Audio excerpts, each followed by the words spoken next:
Hello, thanks for watching this short video on how company preferences or your company file settings have been enhanced and grouped and so much more organized and easier on the eyes, easier to set up. So of course you click on the company file name in the upper right or the gear icon. Either way, it brings you to this drop down, and under settings, company settings, and you'll notice it's really been revamped versus the old kind of QuickBooks Online preference window. So what we did is we consolidated all the settings because they're all still there, but we bucketed them into 5 areas. So first is the company information where you can add a logo. If you don't like your company name, you just click on these little edit icons on the right, change the address, etc., an EIN, tax form, and also categories. So I'm going to go ahead and click on that, and I'm going to turn on locations, and it allows me to choose a particular location. I'm going to do property. Go ahead and click save, and then customer label, etc. Now let's move on to sales. Customizing forms. There is a video on how to customize forms, but let's go ahead and just look at that quickly by clicking on customize look and feel, and it brings you to the window where you can add quote unquote personality to your forms. For style, choose between two different font sets, a logo of course, header information, or the fields you want to include in the header area, and the form names, columns that you can add, as well as footer. So essentially the same fields as before, but organized in a different fashion. And that's just click on customize look and feel. Now for the content, here's where we put all of these company settings or preferences.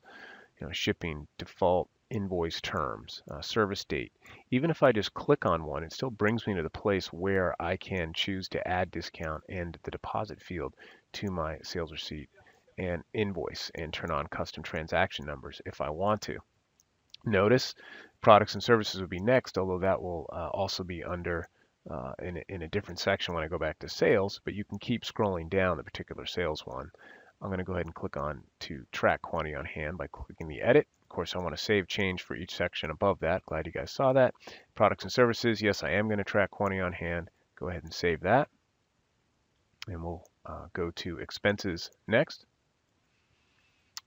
Here's where you can show items table on expense and purchase forms, your terms, or do you use purchase orders? Yes, check the box. Remember, you get 3 custom fields for both purchase orders and sales forms, and we'll do custom transaction numbers. I'll go ahead and save that. We'll go down to payments. Here's where you can turn QuickBooks payments on or link an existing account to connect. And then the advanced settings are all the accounting stuff, the automation things like automatically applying bill payments or automatically applying credits, automatically invoice unbilled activity, things like that, time tracking, and some miscellaneous. So if you're not finding it in any of the other 4 buckets, click on advanced. And again, it's as simple as just clicking on it or clicking the edit pencil icon on the right to go ahead and turn the preferences on.